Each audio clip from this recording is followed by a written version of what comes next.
What's up, people? I'm back. Not fully recovered yet. Science is, oh man, the weather is kicking my butt. Hot, hot, cold, in the same day. One day it'll be 80 degrees, and then 3 hours later, it's a thunderstorm. Then by that night, it's 40 degrees. Then the next morning, it's 50 with a high of 73. And then you got the pollen all in the air. Just, it's a mess. I'm still not at full strength, but I'm going to push through this. I'm going to push through this for you all. That being said, let's get this thing underway. The problem of first beginnings is a real problem. Science, we may note, cannot answer the question either of where everything came from in the first place. The Rig Veda, like modern science, confesses its ignorance before this insoluble problem. Another hymn from the 10th book, entitled The Unknown God, or Golden Embryo, takes a slightly different approach and offers a more substantial answer.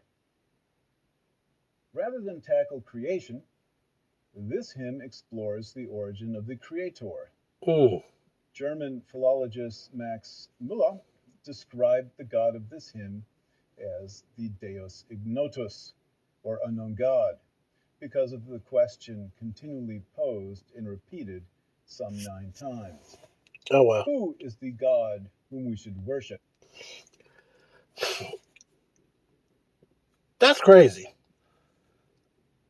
That's crazy because it's like, okay, well, where did Jesus come from? Jesus came from God. Where did God come from? Well, where did time come? Time has been forever since the Big Bang. Well, where did the Big Bang come from?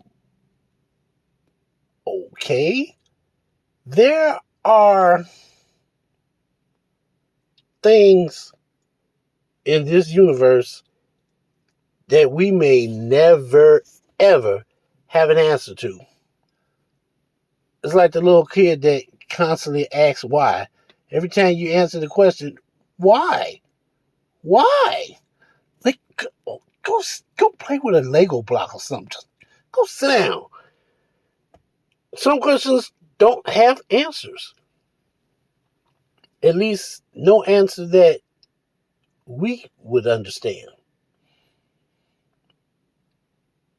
I don't know. That's crazy, but yeah, that's a real thing. People actually try to answer every freaking question, but it was never a question.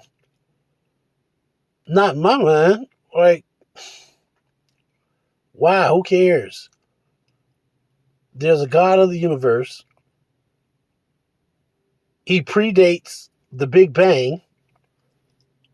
He exists outside of time and space. So, what was before time and space? What was before time? He's outside of time and space. I'm sure he knows, but who can say for certain, you know? Let's get back to it. With the oblation. What is an oblation? An oblation is an offering from a human being to a god, and this question is repeated at the end again of 9 of 10 verses. Aside from this pressing question, we glean a few answers as well. In the first verse, a golden embryo arises.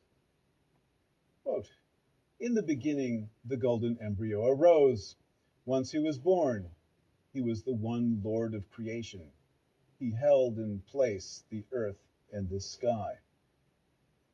The other gods obey him. His shadow is immortality and death. One king of the world breathes, blinks, and rules all animals, including human beings. He created physical reality, including the river that separates demons from the world of gods and men. He separated physical space, set up the sun to prop up the sky. He had an embryo, or egg, when the high waters came and brought forth sacrifice as a means to maintain creation. Eventually, in the final verse, we discover the name of this God who was God pregnant with the whole world and thus creator of the whole world. Prajapati, Lord of progeny, no one but you embraces all these creatures. Grant us the desires for which we offer you oblation. Let us be lords of riches. According to the scholar Manfred Lurker, when one sets up a fire altar, one recreates the body of Prajapati, thus Hmm. in effect helping to prop up the sky. Hence, the question was no idle question. Who is the God whom we should worship with the oblation? The one who first separated the sky from the earth and keeps it from crashing on our heads. The Purusa Sukta, or Hymn of Man, represents yet another explanation of the origin of the earth and human beings.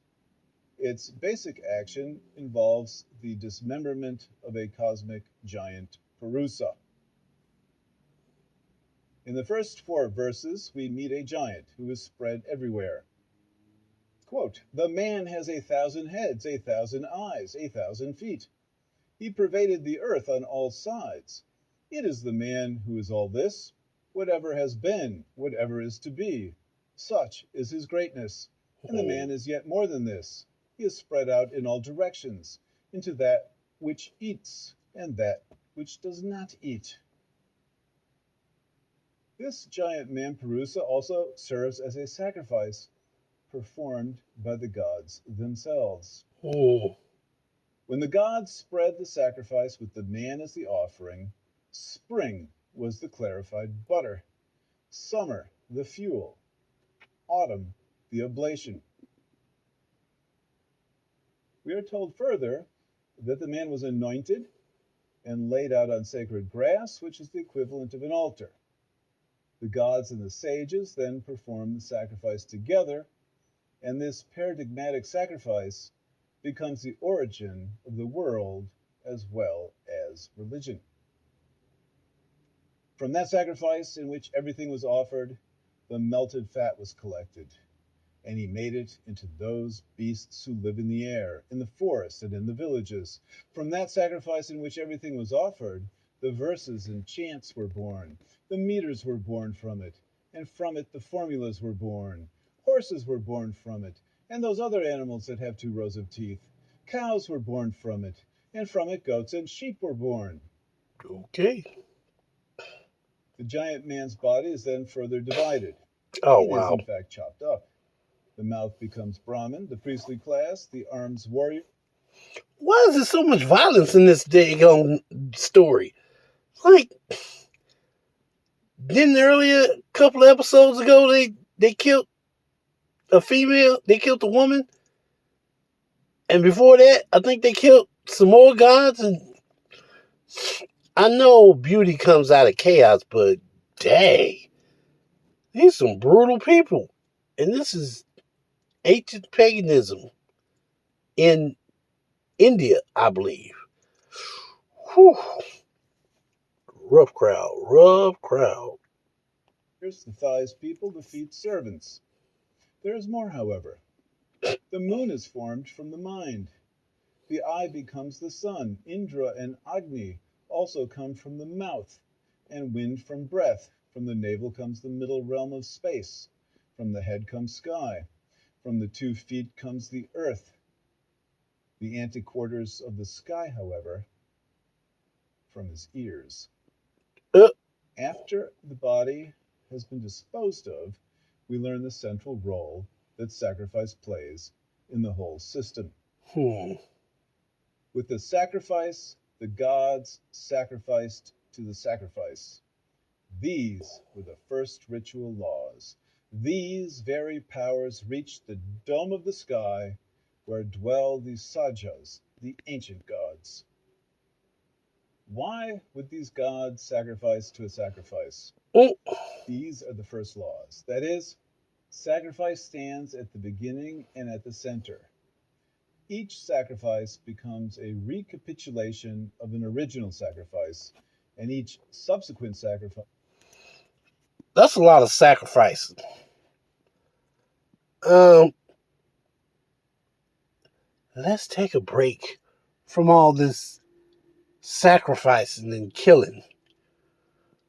And wow, sacrifice. I need time to digest this one. I don't know about you. Comment below.